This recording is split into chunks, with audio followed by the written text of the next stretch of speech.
Good evening, everyone. Gabs here. What's in the Glass Digital Beer Stream? How are you?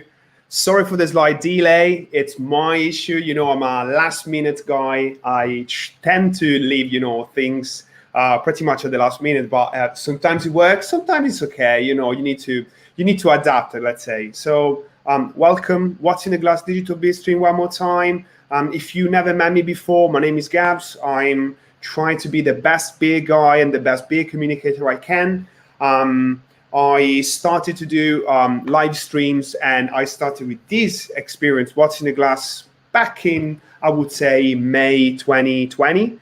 Has been a beautiful journey. We finally did 48 different live streams. It was just a different platform. We were using Instagram at that time, and I suppose it was going to be interesting to try something new. So here we are in different platforms. In the meantime, we're working as well with What's in the Glass team, we are 6 or 7 guys and girls between beer and cinema industry. To this project as well, which is called Turning the Tide. This is not the right place to talk about that, so you can find all the information in our website. I just saying that we do have a crowdfunding campaign if you want to check it out. We are almost to an important target, so whatever support you can give, check it out. And I love to do live streams. I love to do live with people. I'm sure you realize it if you saw a couple of these shows in these months. And I love the fact that we are a beautiful community. We quite know each other. Sometimes you're looking have a telephone number of someone. You just need to message the right people. You can find the beers. You just need to message the right people, because it's all about the community. And that's why we're here, and that's why we're talking and we're discussing about how to make sure this community is growing and is striving stronger and stronger and stronger. This is our aim. So in these live streams, we like to talk with people that are coming from pub realities, breweries, people from London, outside the UK. And when you live in London, most of the time you tend to have this kind of mentality which is London centric. You almost think that it doesn't exist anything outside London. Breweries aren't outside London. Beers, it doesn't exist outside London. And then you suddenly realize there is not just more stuff to visit and explore outside London. Probably there are nicer people as well, because they spend the time doing probably nicer things. And I met for the first time Miranda from Duration Brewing a couple of probably years ago. I'm going to try to remind her what kind of occasion it was, what kind of event it was. So if you would like to welcome her with me right now, she's going to jump. Now, hey, how you doing? Hi, good, thanks. I'm actually really excited to be live and interacting with someone else. So yeah. Hey, but let me put. You did a couple of live streams, I'm sure, right? Recently. Yeah, I'm a chatter. I like getting these kind of things. I remember also I saw a couple of live streams coming from your page as well. Probably from last summer, right? Oh, do you know, I can't even remember that far back. We did too much. Oh, yeah, maybe, probably. Well, let me put it this way. I found recently, when I was checking information about you guys, so many good things, so many collaborations, so many beautiful articles, and especially the people within the industry are talking beautiful words about what you're doing right now. So we're going to go in the details in a second. I'm just trying to remember, was it the Ghost Whale event? It was Brixton Ghost Whale. It probably was On board? Maybe 2 years, because I don't think we were building the brewery, and we've been operating 15-ish months, and it took a year to build. So I'm going to say it's maybe 25 months ago. Wow. I mean... And what was it? What was the event? I know that the guy from Foodism was there. It was Matt from Foodism and now a Siren, and he was unbarred. Was it unbarred? Yeah. Was it a tasting? Yep. Yeah, because we often just rock up there. I'm a Brixton girl, sort of born and raised. So that was our kind of, you know, hangout. If we weren't at a pub, we'd be in there having a few drinks. So I'd often just rock up not knowing what event would be on. Sometimes it was our events, but sometimes, we just have these fun hangouts. So that was it. I loved straight away the way that we start to have a conversation. And I remember it was starting from probably like, hey, have you seen this beer? You know, or wow, what's going on in your life? I love it so much when that happens, you know. I think I was admiring your clothes because you had a really nice pea coat on. Yeah, you were looking really dapper. All right. Well, let me put it this way. Since then, I feel like you know, the brewery has been going to a speed which is almost unbelievable. You know, you're talking like 2 years ago you didn't have a brewery. Talking right now, you do have an incredible brewery. You have the attention of an industry that is not just in the UK but is around, and so many interesting concepts and so many beautiful ideas coming from Duration right now. But if you don't mind, would you like to introduce yourself and introduce Duration to the people that are watching us right now? Absolutely. So I am Miranda Hudson, and I am a founder and owner of Duration Brewing. It's a husband and wife team. So my husband Bates, who wants to be here and may just come in, but he's been canning and is on his way home. Lovely. So we set up a destination farmhouse brewery in November 2019 after a year of building it. It's in a very historic site in West Norfolk, which is in the east of England. And we're on this really old sort of stone barn that's from the 16th century. And that barn was built from the ruins of an old monastic priory from the Augustine times. So probably Henry VIII, you know, pulled down the original structure to the ground in his abolition of the monasteries in like whenever that was, 11th century, and then they built it up from there. So we entered into this amazing history. The building had been used recently in farming to dry grain, and we just wanted to revive it, and we wanted to create, you know, like a real farmhouse brewery. So all of the ingredients we work with as brewers are from farming, and they change season to season. So we really wanted our beer to, you know, move with the seasons and to reflect agriculture. So I guess we say that we make wild ales and fresh beers brewed from nature with purpose. And by that, we just want to reflect time, people, place into our beer. A bit like, you know, how a lot of people consider wine to have provenance and history and, you know, stuff behind it. That's what we wanted for beer. I love the fact that I used to be confident with the word farmhousing or farmhouse because I used to be very into Belgian beers since when I was back in Italy around 10 years ago. And I still remember these words, and I also remember the word rustic.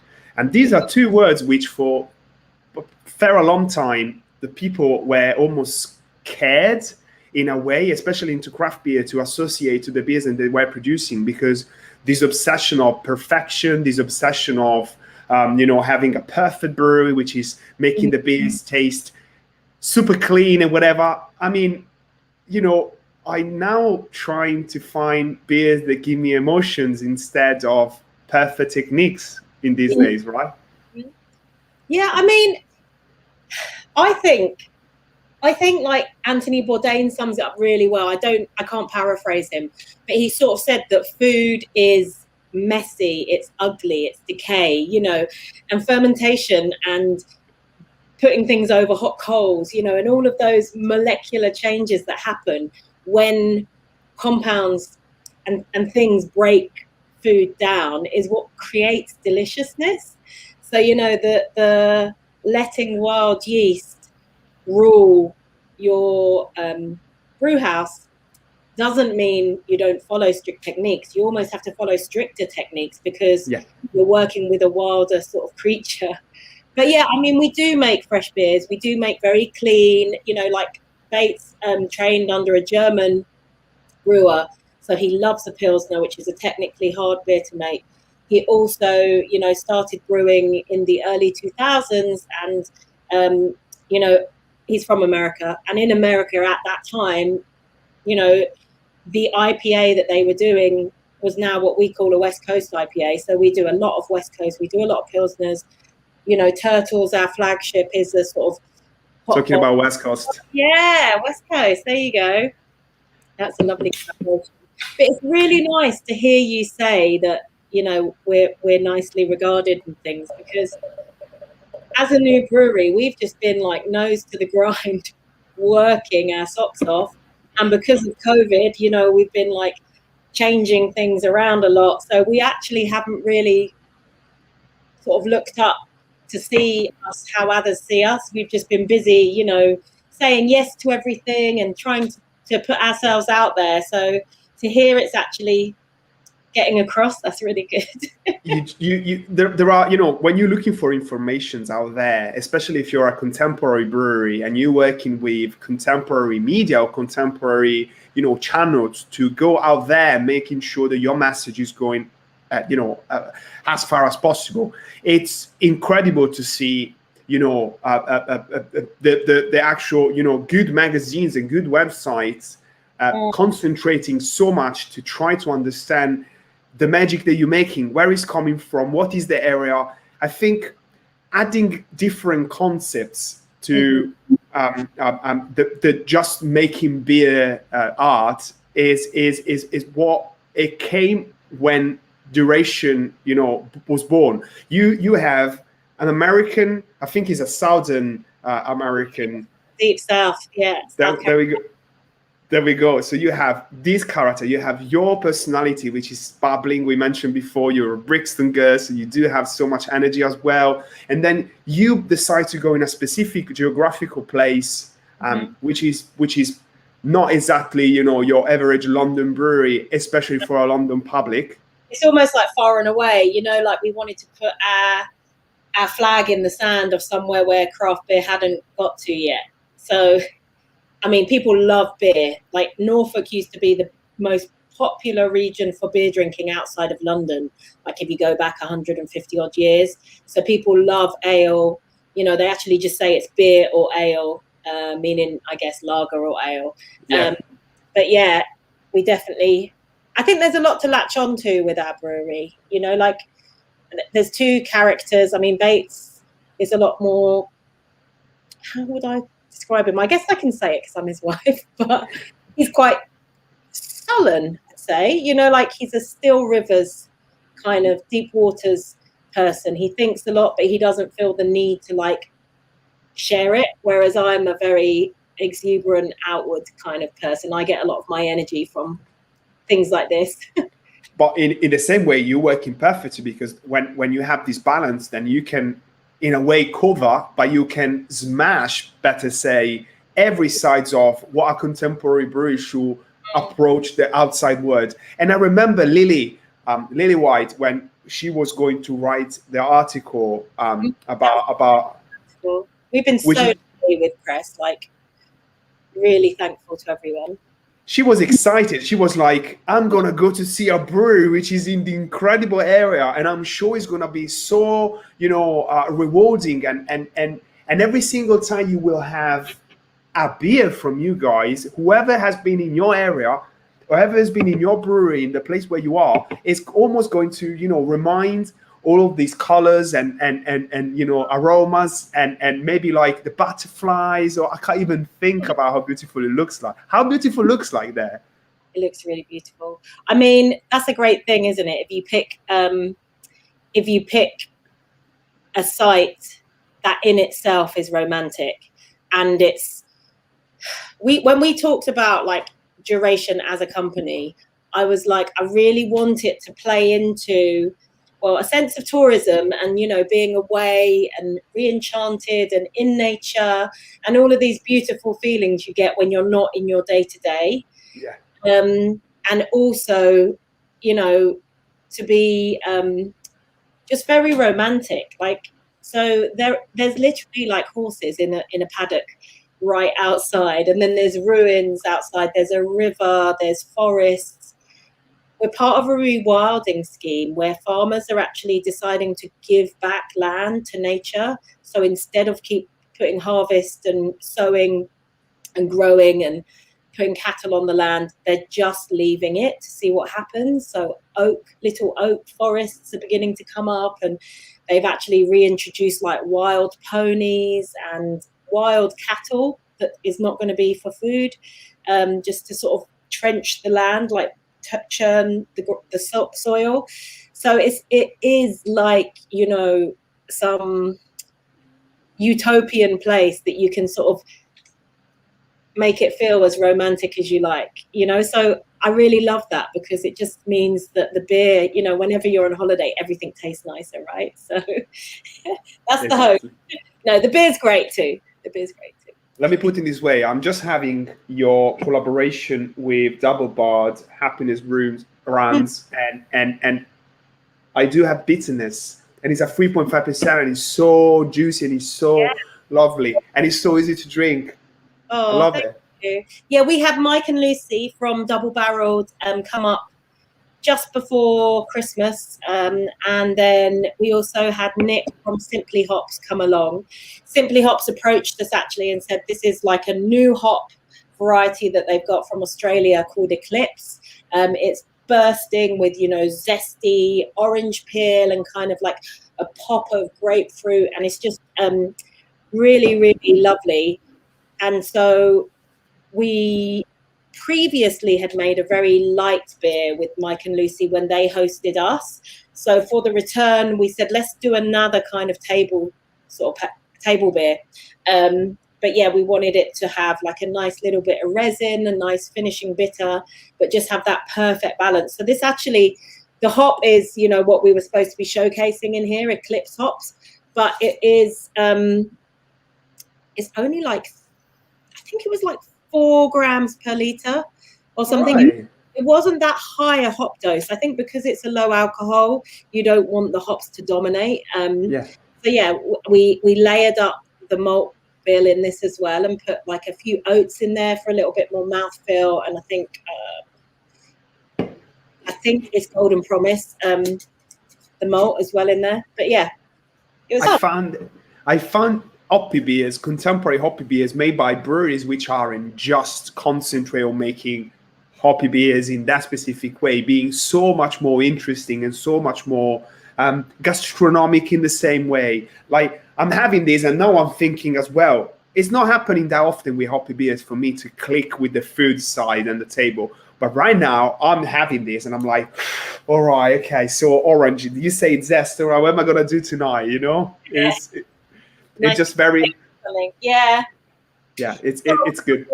I'd say New England's I find very hard to think of food with those, because I almost feel like they're like a dish in themselves. Whereas like a Pilsner or something like this that ends a bit more bitter, a lot more refreshing. I feel like, oh, hi, Mitch. I feel like, like those I can see with food a lot easier. It's lovely. Again, it's really well done, and I'm glad I found it in my area in Holloway Roads in a beautiful shop called Indie Beer. Indie Beer is lovely. Claire stocks us frequently. We've actually, like, I want to put a massive shout out to all of our Onward supply chain. So, like, I can see Mitch there. He works for a distributor of craft beer, and then, you know, there's all different bottle shops and people who have kept us going, because we obviously haven't had pubs for most of the year. So I've just, as a tribute to all of those amazing places that might be closed or operating differently, on our website, FAQs, I've just put a map of all of the places that have previously or at some point stopped Duration. So if ever anyone is like listening in from anywhere across the UK and is wondering like, oh, where could I get hold of some nice beer? Because obviously they don't just stock me. Then yeah, go to durationbeer.com and our FAQs, buy our beer, and you'll see all the different, it's just like a encyclopedia for good beer vendors. I'm not surprised by the fact that you having, you know, the love of beer vendors around London, outside London, in the rest of the UK, maybe even further than that, because as I said, you can perceive it straight away. Your nice way to be, guys. And I haven't met yet your husband, but if I'm sure you just like when you're a nice person and you're producing good beer, it's gonna happen. It's happened easy. If you love what you do, that shows. So I think people who are disingenuous in some way, it relays. And I live for this. And I loved food and I loved drink, but I would say it was Bates that got me into craft beer. So I feel like my whole life has become gravitated around his passion. So, but now I feel like it's mine too. But yeah, in the beginning, it was more like he just really wanted to. He was working at Brew by Numbers. He loved those guys, but he was like, I want something that I steer. I want it to be my business, and I want to make my beers. And I mean, Brew by Numbers were great. They gave him free rein to set up their barreling project. I think he was one of the first few people to put out like a New England style. I think Matt, the brewer before him, did as well. And back then, Brew by were very like saisons and a real breadth of experimental beers. So yeah, but still he wanted his own thing. So yeah, I got involved that way and thought, well, he's not going to do it unless I kick him up the butt. Well, you did well because despite the fact that we're living in a very special in a negative let's say it's a very challenging time, I would say. And when I'm talking with different business and different people, I'm always trying to keep these questions on, because it's really interesting in a way to know how, guys, you've been impacted and how did you adapt. You partially answered before, but I would love to hear more about that if you don't mind. Well, how did we adapt? I mean, so currently we're all very, very remote from each other. So, there's 6 of us in our team and only ever 2 people in the brewery at once. We are allowed, thankfully, to have a very small retail shop, so an off license at the brewery. And that's been really a saving grace. That started in August. I mean, we at the very beginning, we opened up. We were entirely selling through wholesale distributors. So, we had 3 tanks that would make 6 pallets. One of our distributors would get a pallet each. That would be it for the month until we had more beer next month. And then it totally changed to our online shop went from maybe having 10 orders a week to, lots and lots. So we went from, having maybe 6 customers buy all of our beer to having over, 600 to 800 customers buy our beer. So to package, the warehouse was busy or busiest. And also from an administrative point of view, we were suddenly producing lots of small invoices from like Claire at Indie Beer, for example, who would be ordering, 5 cases or 6 cases when she ordered. So yeah, it was a lot of adaptation behind the scenes to move the same volume of beer. And then at times, like since I think September, we haven't packaged any kegs. So I think the main adaptation we did, we already had the online shop, was to open direct to trade customers. Right. So all of those beautiful independent beer shops, and we'd already done events and we knew as friends and all sorts. We just said, look, our wholesalers are sort of a bit closed at the moment. So would you like to buy beer direct? So we opened up that route to market and kept our online shop going, and also did things like this. So I think since March, was it March or May? We done an online tour every month. So me and Bates show you around the brewery. You pick up a 6-pack on the website, and we just sit down and drink together. It's really. It's good. It really is, and I'm now trying to understand with few people that organize events like festivals all around Britain, if it's something that it will stay for longer, if will be an hybrid between, you know, offline life and online life. Some people say it will be because it's so easy, you know, to come to see your brewery from my sofa. Yeah. Even if in a way, you know, I could come there, but maybe I'm not in the right conditions for reasons. I think a lot of people have had to accept, you know, I think there was a huge layer of the population that didn't trust online shopping, you know, and just like to go to wherever they went to purchase their goods.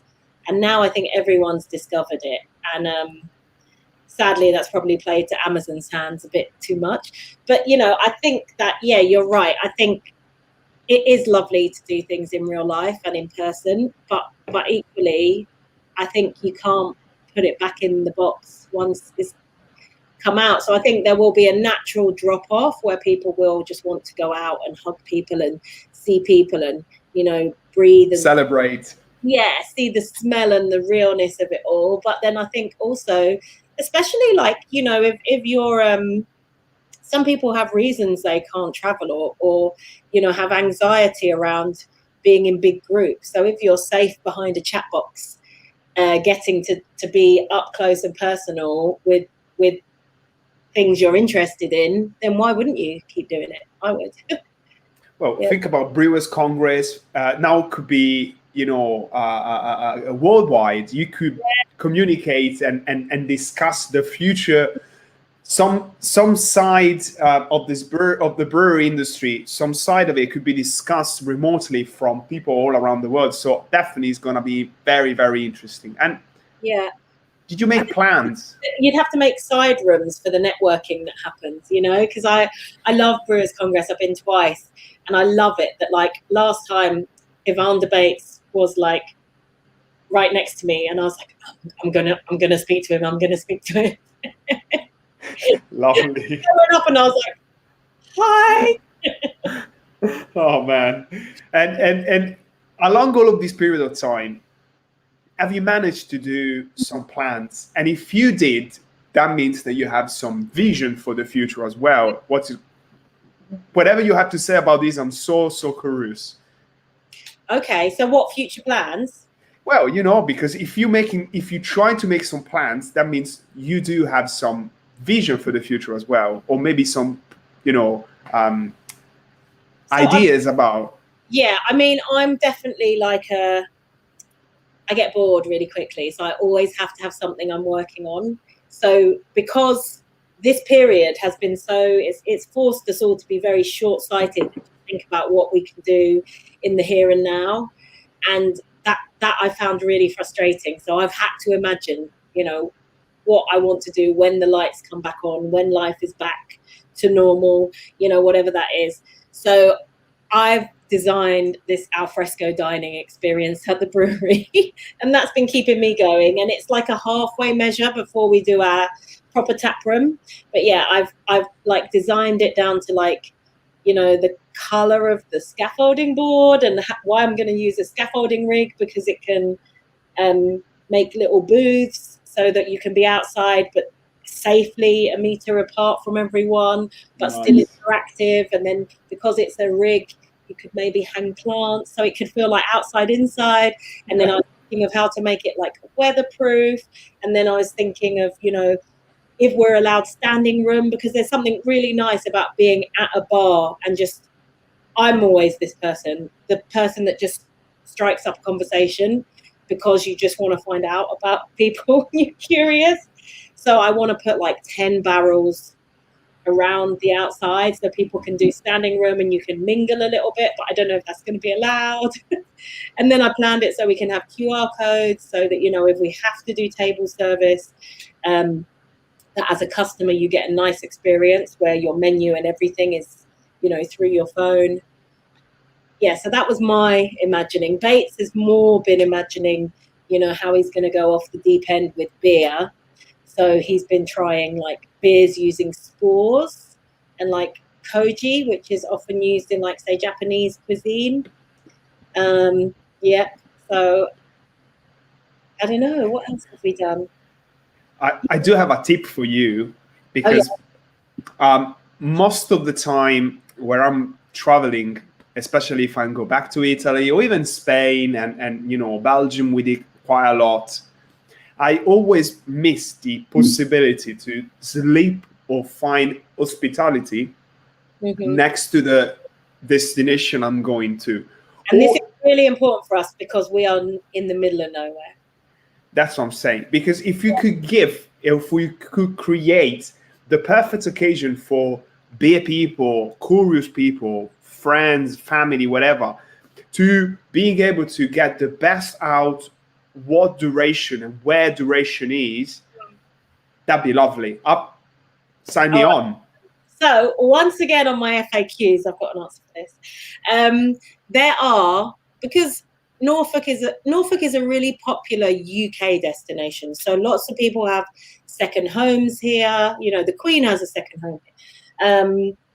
There's beautiful, you know, East Anglia is beach on 3 sides. And also, you know, we're 20 minutes from the beach. So we're a perfect thing to do when it's either too hot or too cold or too windy to be at the beach and you just want to go somewhere else.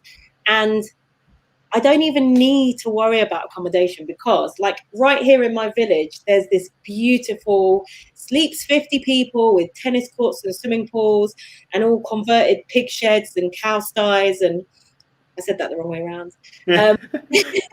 Accommodations. So that's like your high end. You want to sort of treat yourself and do something that's maybe, I don't know, you know, you have to stay for 3 days and you all chip in and get some food and cook there together. But then there's also like our local pub is called the George and the Dragon. And we've got 10 ensuite rooms that go for a steal. They're like, I can't remember. I think they were, I don't want to say, but somewhere like £60 or £80 for a couple for a night with your own ensuite, with your own kettle, really beautiful bedspreads. And it's right next to the pub that serves our beer and it's got a kitchen that does breakfast, lunch and dinner, all really delicious food. And if that doesn't float your boat, we've also got this beautiful camping site. It's like called Bradmore Woods.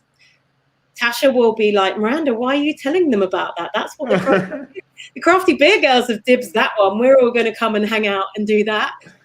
But it's like this ancient accommodation, or it's the woodlands. There's always been people living in that little bit of woodlands.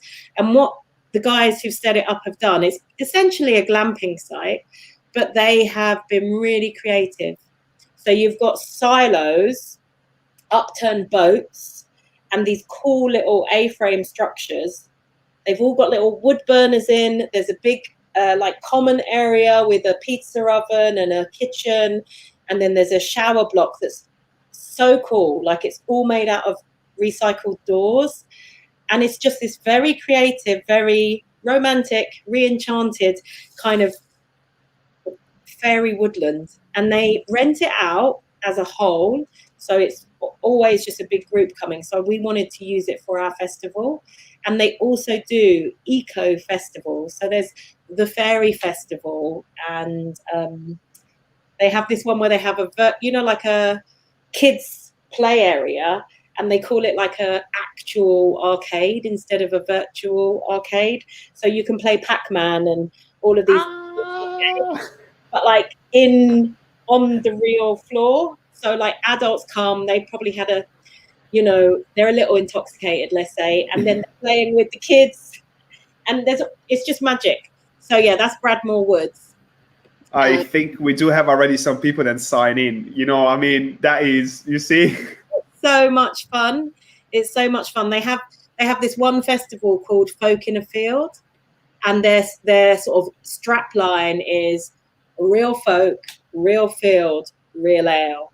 And I mean, I could maybe put a keg bar in there and be like real plus draft beer. Yeah, it has just to be a key keg bar. Apart from that, it's all good, you know. So interesting, very interesting. I mean, I think this conversation is going to be very, very, very attractive for large chunk of Londoners, because we saw what one lockdown in London means. And a lockdown in London's in the summer, as well, it could turn pretty crazy. I'm like, so I used to live at the junction of the South Circular, so Streatham Hill, Brixton Hill border, and lots of I've got an 8-year-old, and so I'd often go into the houses of other kids' parents, to hang out together on play dates and things. And some of them are in 7-story blocks, and very small living spaces, and like I was in a terrace, and your neighbors are all next door, and just I don't know how that would feel. Like when I look on social media, the people that are going for a run and people are like close to them and they're getting hostile and aggressive because neighbors are having parties, and like I couldn't imagine being in a very populated place on lockdown. Like here, I'm just walking past cows and pigs. We got wild boars here. We got one called Boris. No, is he blonde? He's Boris the boar, and he's on his own. And I go past in the field, and I'm like, all right, Boris. Oh man, that's all I've got, And then there's 30 houses in my village. So I'm on first name terms with everyone. So we all, do our daily exercise and see each other. And it's it almost, other than when you go to the shop to get food and you put a mask on, it almost doesn't feel like it's that different here. So I'm really thankful. London is a lot of closed pubs, a lot of people having the light on in the living room before, until 5 or 6. Then after 5 or 6, you see a couple of people just trying to see what is going on around, go to the Waitrose, go to the Tesco, and then suddenly come back at home, devouring what they bought just before. So I have the sensation that if we will look at the future of our industry, I do have few numbers. You telling me if they're going next to what you think as well. Definitely. We're looking for cities which are not going to be attractive anymore, areas where potentially you are based be more attractive. We're going to see much less pubs, but probably more tap rooms doing more things and attracting more people in different kind of experiences. And if there are pubs that want to try to survive, they're going to need to fight hard for prices, for regulations. What do you think? See, I think in cities that might be the case, but I feel like the village pub is often the community centre, the village hall. At the moment, lots of places are doing, food services. So lots of local pubs near us have forgotten about being a business, and they're just making sure, like with the school meals, that in the half term, so the poverty line point and making sure people are fed. I feel like pubs have took on that role out here anyway. So I feel like people will support them, and I feel like people will want to support local more. But yeah, like I can't imagine what the city feels like in some of those pubs. Honestly, trust me. We speak with many different ones. We went going through every single area of London. Situation is not great, but let me put it this way: I had great beers with you. I had a great beer with you, made in a beautiful place that now I want to visit. Yeah. I reconnect with you after a long time, and I know you're doing well. You have positivity, and you're not part of this negativity that London does have, and this fresh air for me. And most important, I do have another beer to try from you, and I'm gonna do it later on. So nice. Yeah, it's gonna be an interesting one. Hellebuck. I'm not normally having this kind of style. Miranda, I know we would like to stay into the 40 minutes max, and I know you may gonna have to do other things tonight. And I do have a tasting with Lost and Grounded at 7 o'clock, believe it or not. So nice. They just launched their whole Hellas. Yes. Oh, so. They're great guys. They were really helpful in when we were setting up. We went and talked to about 8 different breweries, and Annie and Alex were like, whatever equipment you want to put in, just go for the best. you can afford and go for the biggest you can afford, because you don't want growing pains. You see? Yeah, I mean, this last year it's been hard because we haven't always used the kit as much as we thought. But yeah, we did a lot of upfront spend to get our brewery how we want it, and I'm so pleased we've done that now. So yeah, they're great. Well, thanks so much for having me on. My pleasure. Thank you. I now know that I can talk hours with you. So you are in trouble now. Yeah, come visit and we'll go see Boris. It'd be lovely. Yeah, absolutely. Thank you. Thank you very much. Yeah. Have a good evening, everyone. See everyone. Bye-bye.